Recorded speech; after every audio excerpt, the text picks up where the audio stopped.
ಮೂಡ ಹಗರಣಕ್ಕೆ ಸಂಬಂಧಿಸಿ ರಾಜ್ಯಪಾಲರು ಪ್ರಾಸಿಕ್ಯೂಷನ್ಗೆ ಅವಕಾಶ ಕೊಟ್ಟಿರುವುದರಿಂದ ಮುಖ್ಯಮಂತ್ರಿ ಸಿದ್ದರಾಮಯ್ಯ ಕೂಡಲೇ ರಾಜೀನಾಮೆ ಕೊಟ್ಟು ತನಿಖೆಯನ್ನು ಎದುರಿಸಬೇಕು. ತನಿಖೆ ಪೂರ್ಣಗೊಳ್ಳುವವರೆಗೆ ಅವರು ಅಧಿಕಾರದಲ್ಲಿ ಇರಬಾರದು ಎಂದು ಬಿಜೆಪಿ ರಾಜ್ಯ ಪ್ರಧಾನ ಕಾರ್ಯದರ್ಶಿ ಹಾಗೂ ಶಾಸಕ ವಿ ಸುನೀಲ್ ಕುಮಾರ್ ಆಗ್ರಹಿಸಿದ್ದಾರೆ.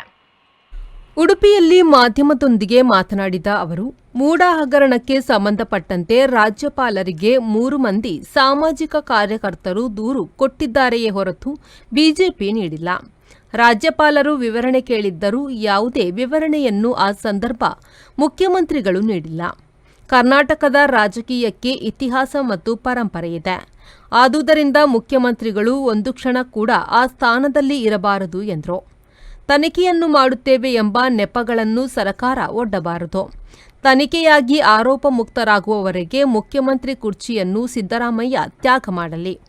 ಆರೋಪ ಸಾಬೀತಾಗದೆ ನಿರಪರಾಧಿಯಾದರೆ ಹೈಕಮಾಂಡ್ ಅನುಮತಿ ತೆಗೆದುಕೊಂಡು ಮುಂದೆ ಅವರೇ ಮುಖ್ಯಮಂತ್ರಿಯಾಗಲಿ. ತನಿಖೆ ಸಂದರ್ಭದಲ್ಲಿ ಆ ಸ್ಥಾನದಲ್ಲಿ ಸಿದ್ದರಾಮಯ್ಯ ಇರುವುದು ಸರಿಯಲ್ಲ ಎಂದರು.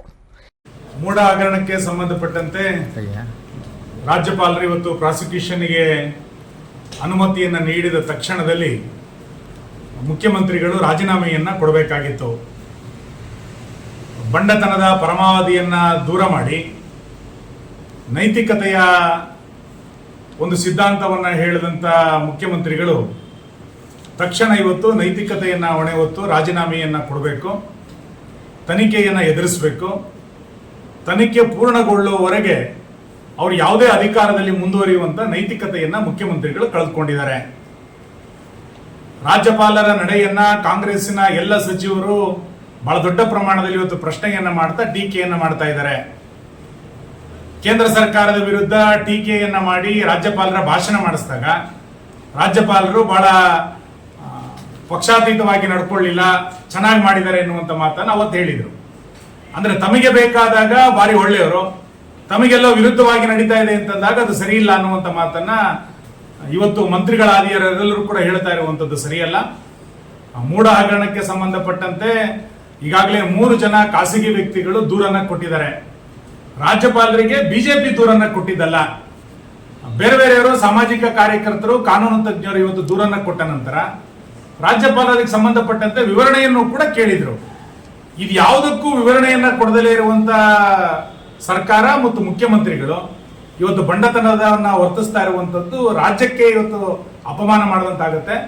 ಕರ್ನಾಟಕದ ರಾಜಕೀಯ ಅದರದೇ ಆದಂತಹ ಒಂದು ಇತಿಹಾಸವನ್ನ, ಪರಂಪರೆಯನ್ನ, ಗೌರವವನ್ನು ಉಳಿಸಿಕೊಂಡಿದೆ. ಇವತ್ತು ರಾಜ್ಯಪಾಲರು ಪ್ರಾಸಿಕ್ಯೂಷನ್ಗೆ ಅನುಮತಿಯನ್ನು ಕೊಟ್ಟ ನಂತರ ಒಂದು ಕ್ಷಣವೂ ಕೂಡ ಆ ಸ್ಥಾನದಲ್ಲಿ ಮುಖ್ಯಮಂತ್ರಿಗಳು ಕೂರಬಾರ್ದಿತ್ತು. ಅದು ಬಿಟ್ಟು ನಾನು ಇನ್ನೇನೋ ತನಿಖೆಯನ್ನು ಮಾಡ್ತೇನೆ ಎನ್ನುವಂತ ನೆಪಗಳನ್ನು ಒಡ್ಡಬಾರದು. ನಮಗೆ ನೀವು ಆರೋಪದಿಂದ ಮುಕ್ತರಾಗುವ ತನಕ ಆ ಚೇರನ್ನ ಖಾಲಿ ಮಾಡಿ.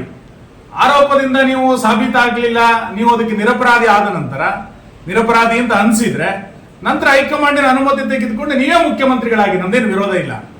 ಆದರೆ ಇವತ್ತು ಒಬ್ಬ ತನಿಖೆಗೆ ಮುಖ್ಯಮಂತ್ರಿಗಳನ್ನ ಒಳಪಡಿಸಿದ ನಂತರ ನಾನು ಆ ಚೇರ್ನಲ್ಲಿ ಮುಂದುವರಿತೇನೆ ಎನ್ನುವಂಥದ್ದು ಸರಿಯಲ್ಲ.